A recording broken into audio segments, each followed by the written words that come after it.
Hello viewers, welcome to Newsweek South Asia, where we will provide you fresh insights into South Asia's geopolitical, strategic and security situation. Let's take a look at the headlines first. Targeted attack on LET leader in Pakistan highlights deepening internal rivalries. From London to Geneva, Baloch movement amplifies rights concerns. And questions rise over controlled polls in Pakistan-occupied Gilgit-Baltistan.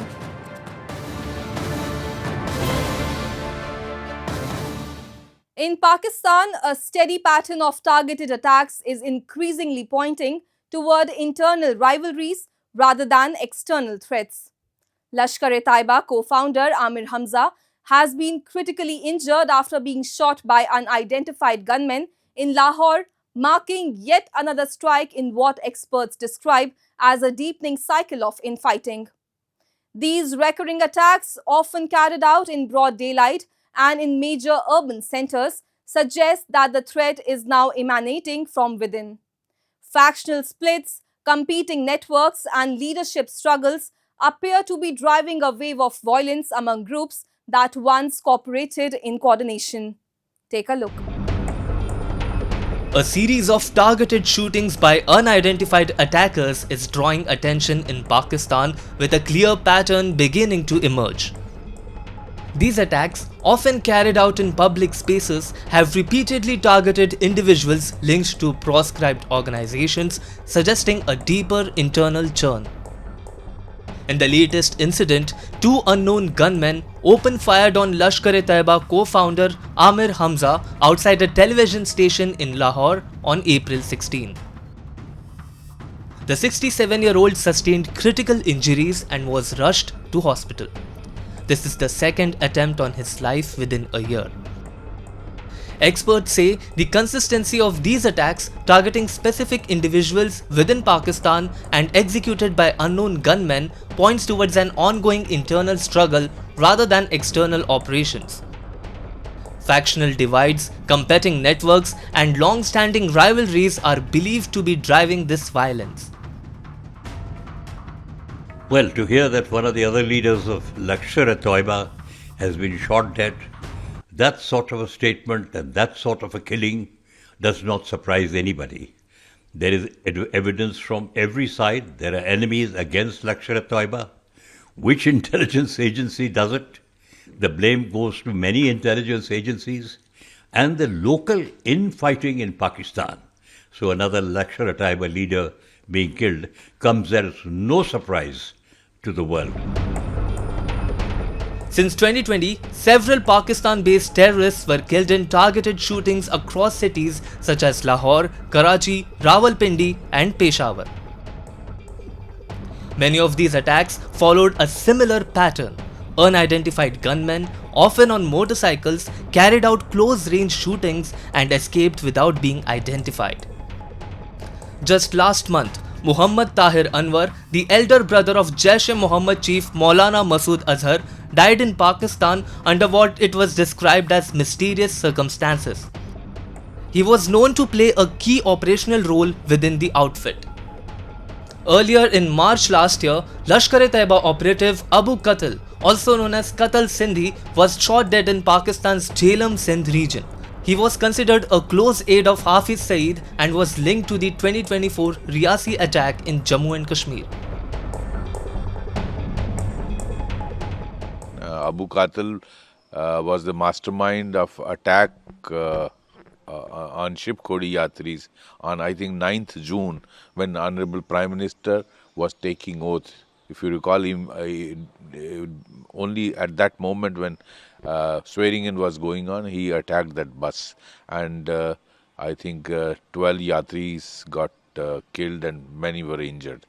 So Abu Qatil, not only in this attack, he was involved in Bhutta Doria, VDC attack, many other attacks in Rajouri Poonch area, and he was actually engineering infiltration from Kotli launching pad across Rajouri Poonch. In fact, whatever you saw in Rajouri Poonch as the escalation last year was because this man was very active. Good that cleaning up is taking place of such rogue elements, and maybe Pakistan also gets relief from such people. The recurring pattern of these assassinations underscores a dangerous reality. Terror outfits nurtured on Pakistani soil are now turning on each other. What was once projected as a coordinated network is increasingly fracturing under pressure from internal distrust, leadership rivalries, and competition for control. For Pakistan, this wave of targeted killings raises serious questions about its ability or willingness to rein in groups that have long operated with impunity. The persistence of such attacks in major cities not only exposes glaring security lapses but also reflects the blowback of a policy that has for years blurred the line between state strategy and militant activity. As these groups implode from within, the violence is no longer confined to border regions. It is unfolding in the heart of Pakistan itself, revealing a deepening crisis that the state can no longer deflect or deny.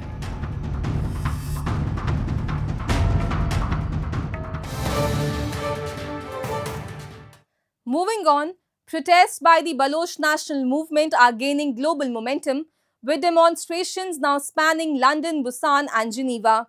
Activists allege enforced disappearances, extrajudicial killings and a continued crackdown on dissent in Balochistan.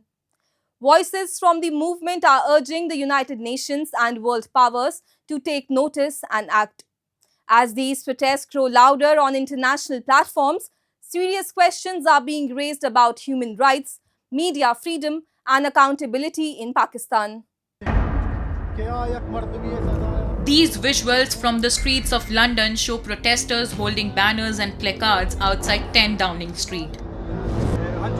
The protest was led by the UK chapter of the Baloch National Movement. It is a part of an online global campaign aimed at drawing international attention to the situation in Balochistan. Protesters claim that Balochistan was forcibly annexed on March 27, 1948, and since then the region has witnessed continued repression and alleged state-led abuses. Today, we gather here to demand justice, to demand an end of Balochistan's occupations by Pakistan. On 27th March 1948, Balochistan was occupied by Pakistan. Since then, Pakistani state has been committing systematic genocide of Baloch nations.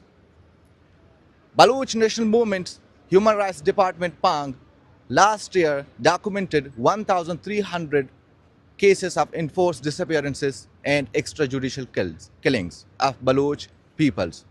So, we demand from the United Nations, UK governments, and United Nations Human Rights Councils our rights. It is our rights. It's not privilege. Every nation has to decide its own future. We demand our independence. During the protest, Baloch activists highlighted cases of enforced disappearances, extrajudicial killings, and what they described as systematic human rights violations. They also urged the international community, including the United Nations and the United Kingdom, to take immediate notice and intervene. Pakistan's also abducting the women, as you can see in the picture behind me, abducting the women, torturing them, and killing the Baloch nation's leaders. So we demand our freedoms and justice. And thank you for coming here and listening to us. And we hope that you guys support our freedom struggles. As the movement gathers momentum across continents, similar voices are being echoed beyond Europe. In South Korea's Busan, supporters of the Baloch National Movement also staged a protest as a part of the same global campaign, raising concerns over human rights violations and calling for justice, freedom and international intervention. The issue has also been amplified at global diplomatic platforms. During the BNM's 11th International Conference in Geneva, held alongside the 61st session of the United Nations Human Rights Council, UK-based journalist Saqlain Imam highlighted what he described as a worsening environment for press freedom in Pakistan.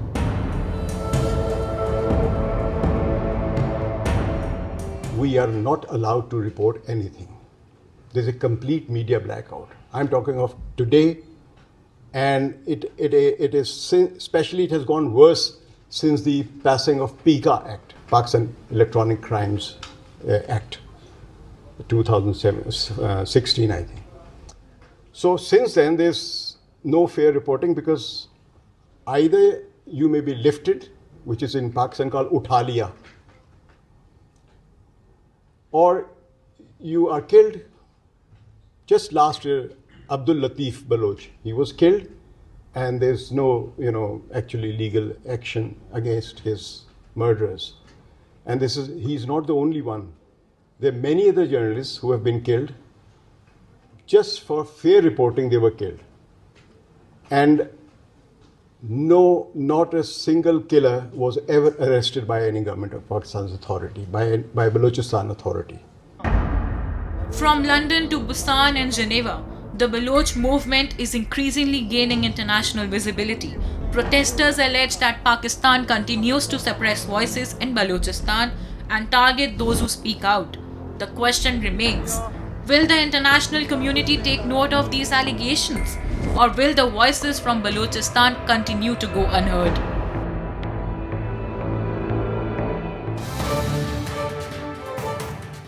Pakistan's worsening energy crisis is now hitting its economy at the grassroots. In the capital Islamabad, widespread power cuts triggered by an LNG shortage have forced restaurants to shut operations, slashing incomes and pushing workers into distress. The situation has also exposed serious gaps in energy planning and crisis management by the government. Take a look. In Pakistan's capital Islamabad, the impact of this deepening crisis is playing out on the streets. Restaurants and small businesses have been pushed to the brink as relentless power cuts bring operations to a halt. Dark kitchens, empty dining spaces, and idle workers have become the new normal. With electricity failing almost every hour, business owners say survival itself is now a challenge. The immediate trigger has been a severe LNG shortage after Qatar halted supplies under force majeure. But the larger issue lies in Pakistan's chronic dependence on imported fuel and the absence of any effective contingency planning. With no reliable backup, authorities have turned to expensive furnace oil-based power, further exposing the fragile state of the country's energy management. बहुत ज़्यादा फर्क पड़ा है, load shedding की वजह से पड़ा है, ठीक है। लोड शेडिंग की वजह से हर घंटे के बाद बिजली जा रही है, जबकि ये कह रहे थे कि इतनी बिजली नहीं जाएगी। बिजली हर घंटे के बाद जा रही है। अब गेस्ट का आना बिल्कुल बंद हो गया है। जो मज़दूर है उसको आधी दिहाड़ी दी जा रही है, ठीक है, उसके साथ भी ज़्यादती है। और उसके बाद 10 बजे लोड शेडिंग अपना लॉकडाउन लगता है। अगर 5 मिनट 10 मिनट भी लेट हो जाए, होटल सील कर देते हैं। और लॉकडाउन की वजह से जितने भी बिजनेसमैन हैं, चाहे वो होटलियर है, कोई कंपनीज है या कोई और कंपनी है, तो उसमें से स्टाफ को शार्ट किया जा रहा है। गरीब लोगों का पेट काटा जा रहा है। लिहाजा हुकूमत से रिक्वेस्ट है कि ये हमारे साथ ज़्यादती ना करें, हमें रिलीफ दें, ठीक है, लॉकडाउन का भी रिलीफ दें और लोड शेडिंग का भी रिलीफ दें। As businesses struggle to stay afloat, the worst impact is being felt by daily wage workers, whose incomes depend entirely on daily customer flow. With rising inflation and repeated outages, earning a basic livelihood is becoming nearly impossible. Many say they are now trapped between economic hardship and administrative restrictions with no relief in sight. अब इतनी महंगाई हो गई है, एक तो load shedding, दूसरे number पे लॉकडाउन, एक महंगाई, एक कस्टमर आ भी नहीं रहा। आपके सामने है, टेबल से कुर्सी सारा कुछ खाली है। अब ये क्या चलेगा निज़ाम? कोई निज़ाम नहीं चल रहा हमारा। हम गरीब बंदे हैं, कहाँ से इतना सफ़र करके आ रहे हैं बच्चों के लिए रोज़ी कमाने के लिए। हमारी इसी हुकूमत से अपील है कि हमें जो है ना मजदूर लोगों के साथ तावन किया जाए। The government, however, has attributed the crisis largely to external factors, pointing to disruptions in global energy supplies. 2500 megawatt का जो शॉर्टफॉल गैस की पावर के अंदर हुआ वो इसलिए हुआ क्योंकि बाहर से गैस नहीं आ रही। ईरान की जो जंग अमेरिका के साथ लगी हुई है और स्ट्रेट ऑफ हॉर्मूज के अंदर जो इशू है उसकी वजह से हमें गैस मौसूल नहीं हो रही और कतर ने फोर्स मेजोर किया हुआ है, वो आपके और आवाम के इल्म में है। Even as the government talk about alternative fuel arrangements, the scale of the deficit continues to grow, with little immediate relief for businesses or households. वो 3200 मेगावाट जो पन बिजली से बनती थी वो अब नीचे होके 1671 मेगावाट पे पहुंच चुकी है। यानी मंगला और ही तरबेला से जो पानी रिलीज ना होने की वजह से बिजली के अंदर जो कमी पिछले 15 दिन में रही है वो तकरीबन 1700 मेगावाट रही है। यानी हमारा तकरीबन शॉर्टफॉल जो है मिला के 2500 मेगावाट एलएनजी का हमारा जी शॉर्टफॉल आया।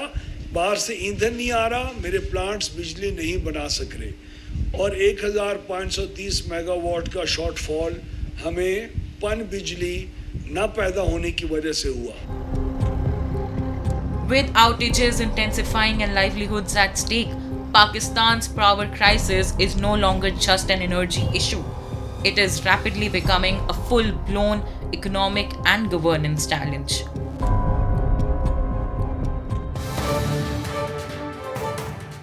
Fresh allegations have surfaced over the electoral process in Pakistan-occupied Gilgit-Baltistan, with claims of manipulation, delays and lack of a fixed legal framework.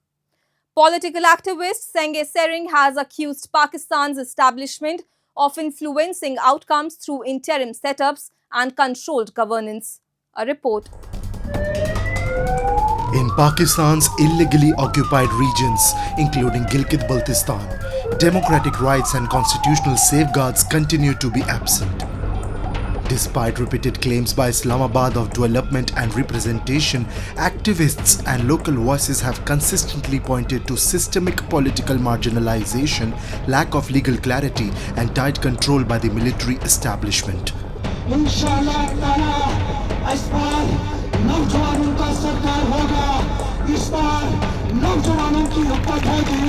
The region still does not enjoy full constitutional status within Pakistan, and key decisions are often dictated from the center, raising serious concerns over governance and autonomy.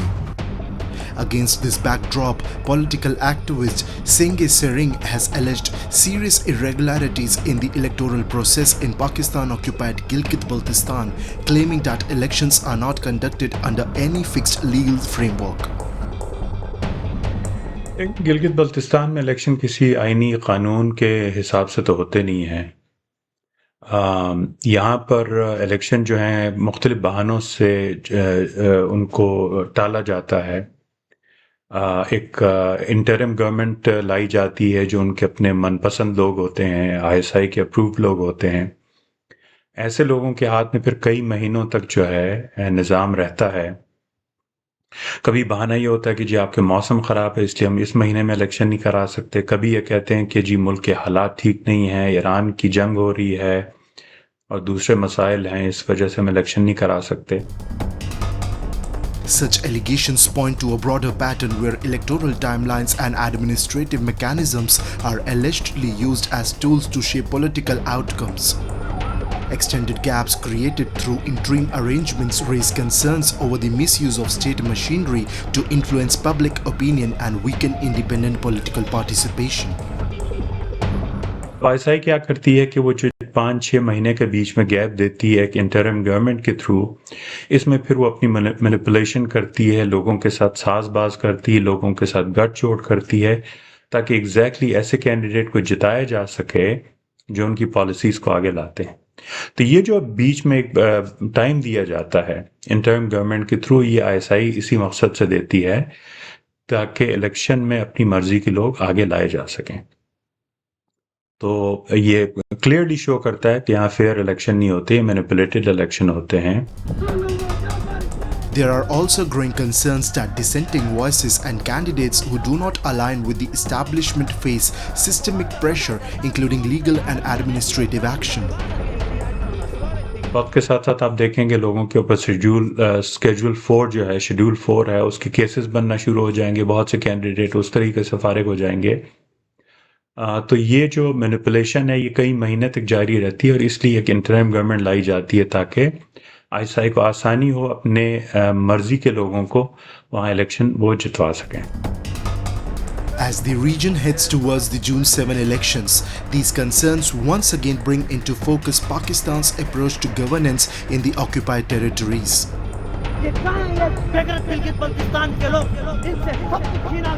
Critics maintain that continued interference, lack of institutional autonomy, and reliance on controlled political setups reflect a deeper failure to uphold democratic norm.